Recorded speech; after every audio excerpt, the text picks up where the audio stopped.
শুভ দুপুর বন্ধুরা, আবার এলাম একটা নতুন ভিডিও নিয়ে আপনাদের সামনে। আর এই যে দেখুন আমার দুপুরের মেনুতে কী কী আছে। এই আজকে খিচুড়ি করেছি, আর পাঁপড় ভেজেছি, আর মা আর মেয়ের ডিমের মামলেট করেছি, আর এটা সকালের একটু ভাজা ছিল, খিচুড়ির সাথে খেয়ে নেবো। এই হচ্ছে দুপুরের মেনু। বাজারহাট সেরম ছিল না, তারপরে বৃষ্টি পড়ছে, ঠান্ডা ঠান্ডা। আজকে খিচুড়ি খেতে বাধ্য করেছে আমার মেয়েকে।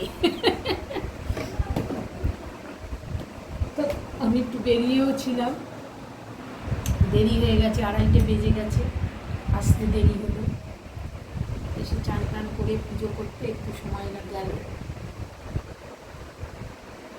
আজকে এটাই হয়েছে, আজকে আর বেশি কিছু বেশি কিছু হয়নি।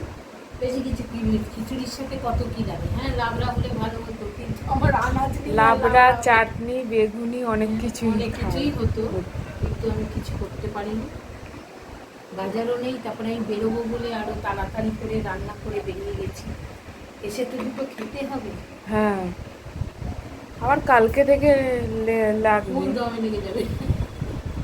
আর রোজ রোজ তো আর খিচুড়ি খাবো না নিশ্চয়ই। না, রোজ রোজ খিচুড়ি খাওয়া চলবে। আজকে একটা দিন অগত্যে খেতে হচ্ছে।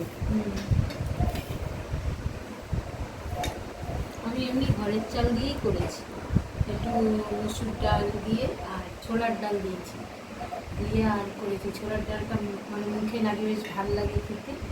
আমি এরকমভাবেই করি, এক পাকে খিচুড়ি করি।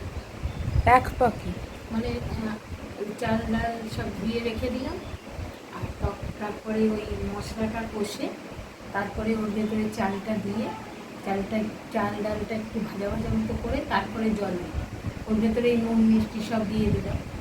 এইরকমভাবে আমি করেছি, এটা আমার সুবিধে হয়। পরে আবার ফোড়নটা দিই একসাথে করে। দেখি কেমন হয়েছে, খাই নাকি। হ্যাঁ হ্যাঁ হ্যাঁ, খেয়ে দেখো।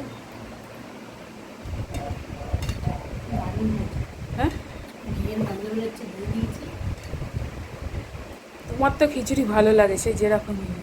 না না, যেরকম হোক, আমি কি যেরকম হোক রান্না করি। না, সেটা না, তুমি করো করো ভালো, আমি বলছি তুমি তো খিচুড়ি খুব ভালোবাসো।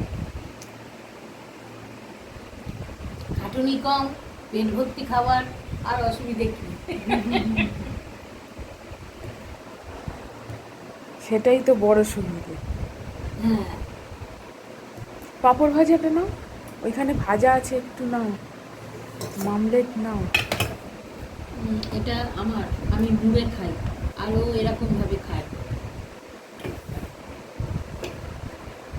ওর বাবা এরকমভাবে খায়, আর আমার মুড়ে ভালো লাগে। তুমি ওটাকে এরকম করে দিয়েছো, ওটা মোড়া, এই তো ব্যাপার। ঠিক আছে, চলো। আজ তাহলে রাখছি, আমরা খেয়ে নিই, অনেকটা বেলা হয়েছে, আপনারাও যার যা খাওয়া হয়নি খেয়ে নিন। আর রাখছি, সবাইকে দুপুরের টাটা, সবাই সুস্থ থাকবেন, ভালো থাকবেন।